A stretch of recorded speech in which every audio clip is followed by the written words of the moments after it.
Hello दोस्तों, नमस्कार। कैसे हो आप सभी लोग। आपका फिर से स्वागत है आपके अपने चैनल हिंदी वाले बाबा में।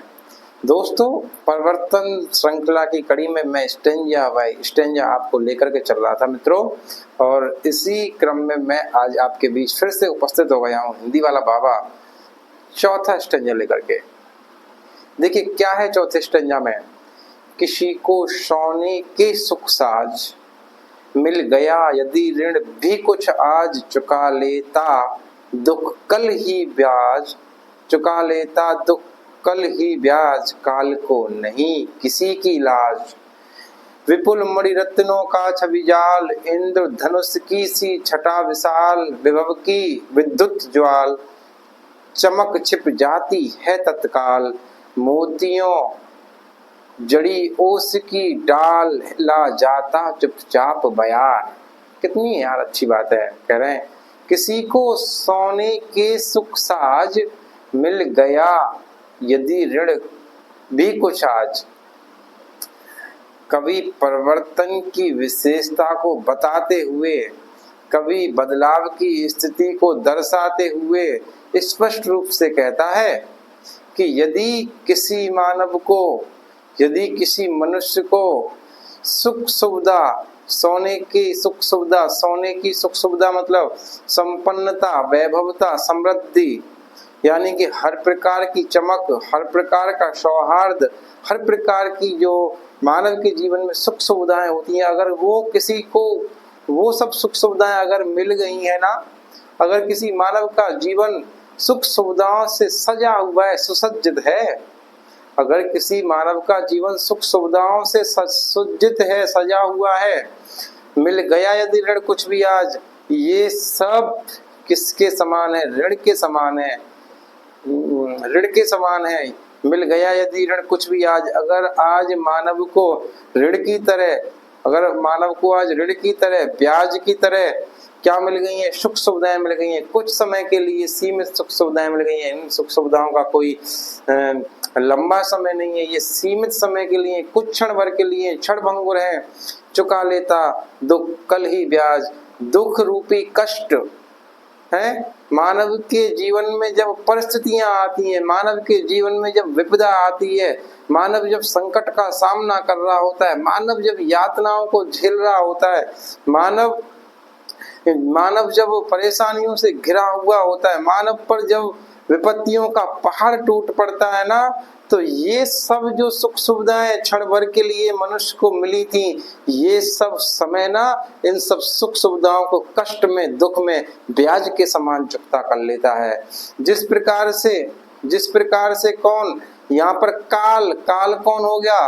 काल ब्याज हो गई एक प्रकार से। जिस प्रकार से ब्याज में ऋण लिया हुए पैसे को ब्याज सहित चुकाना पड़ता है ना, वैसे ही सुख सुविधाओं में अगर कोई ज्यादा संपन्न अपने आप को महसूस करता हो, ज्यादा पैसे वाला अपने आप को महसूस करता हो, परिवर्तन का चक्र ऐसा है। परिवर्तन जब मानव के जीवन में होता है ना, तो तुरंत उसका समय बदल जाता है। क्यों? क्योंकि काल किसी की शर्म नहीं करता। काल को कभी भी लज्जा नहीं आती। काल किसी की शर्म नहीं करता। बिना किसी शर्म के बिना सकुचाए समय इन सुख सुविधाओं का ऋण सहित दुख में क्या ले लेता है? ब्याज ले लेता है। कवि कहता है आगे, विपुल मणि रत्नों का छवि जाल, इंद्र धनुष की सी छटा विशाल। अत्यधिक, विपुल मीन्स अत्यधिक, मणि रत्नों का छवि जाल, किसी मानव के जीवन में मणियों से जड़ा हुआ क्या है? सुंदर जाल है। अगर किसी मानव के जीवन में सुंदर छटा चल रही है, मानव हर प्रकार से मणि रत्नों का खजाना है, मानव रत्नों का भंडार है, उस मानव के पास अगर कोई कष्ट नहीं है, कोई दुख नहीं है, बहुत अच्छे से अपनी गृहस्थी का निर्माण करने वाला है, बहुत अच्छे से अगर मानव जीवन जीने वाला है ना, तो वो कुछ नहीं है। क्यों? क्योंकि ये सुख, क्योंकि ये समृद्धि, ये केवल क्या है? इंद्रधनुष की सी बड़ी विशाल छटा के समान है, उसकी चमक के समान है। जैसे कि कुछ समय के लिए क्या दिखाई देता है आसमान में, इंद्रधनुष दिखाई देता है, चमकीला इंद्रधनुष दिखाई देता है, मन को आकर्षक करने वाला जो इंद्रधनुष दिखाई देता है ना, लेकिन समय आने पर तुरंत कुछ पल बाद ही वो इंद्रधनुष छिप जाता है। वैसे ही आज ये क्या है, सुख है, सीमित समय के लिए है। कहता है विभव की विद्युत ज्वाल चमक छिप जाती है तत्काल। विभव की वैभव, विभव वैभव, समृद्धि की, ऐश्वर्य की, जो मानव के पास जो कमी नहीं है ना, मानव जो अपने आप को वैभवशाली समझता है, मानव अपने आप को बहुत बड़ा समझता है, मानव अपने आप को पैसे वाला समझता है, धनवान समझता है, ये धन केवल क्या है, बिजली की रेखा के समान है, चमकती हुई बिजली की ज्वाला के समान है। जिस प्रकार से चमकती हुई बिजली की ज्वाला कुछ समय तत्काल ही, कुछ समय बाद ही तुरंत से आसमान में छिप जाती है, वैसे ही मानव के जीवन में क्या जो ये वैभव है ना, जो मानव के जीवन में संपन्नता है ना, ये कुछ समय बाद ही तुरंत क्या हो जाती है, छिप जाती है। मेरे मित्र, मोतियों जड़ी ओस की डार ला जाता चुपचाप बयार।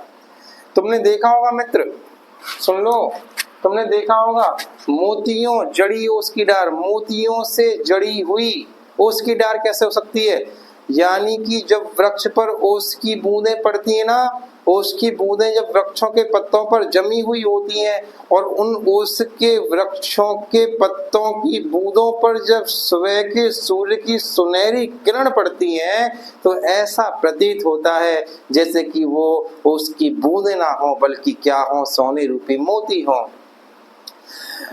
वही कवि कहता है प्रातः काल में ओस की बूंदें वृक्षों की डालियों पर ऐसी प्रतीत होती हैं जब सूर्य की किरणें उन पर पड़ती हैं, जैसे कि वो मोती हो, गहने हो, है ना, पन्ना हो, हीरे हो, चमकने वाली, बहुत सुख प्रदान करने वाली लगती हैं, बहुत आकर्षक लगती हैं। लेकिन जैसे ही थोड़ी सी क्या आती है ना, वायु आती है, उन सब ओस की बूंदों को क्या कर देती है, गिरा देती है, हिला देती है। क्योंकि मेरे मित्र, परिवर्तन क्या है, अटल है। परिवर्तन मानव के जीवन में तीव्र गति से चलता है, परिवर्तन की बहुत तीव्र गति है, बहुत तीव्र गति से परिवर्तन होता है, क्योंकि परिवर्तन मेरे मित्र निष्ठुर है। तो दोस्तों, ये हुआ आपका चौथा स्टेंजा, और फिर नेक्स्ट वीडियो में हम शीघ्र ही लेकर के आने वाले हैं आपके बीच में 5वां स्टेंजा। दोस्तों, अगर आपको वीडियो अच्छी लगी हो, अगर आपको व्याख्या अच्छी लगती हो, अगर आप हमारी भाषा से सहमत हो पाते हो, तो दोस्तों लाइक, सब्सक्राइब, शेयर करना ना भूलें। आप सभी को मेरा सादर नमस्कार। ये आशा है कि आप लोग जल्दी ही शीघ्र 100/100 हिंदी। ओके।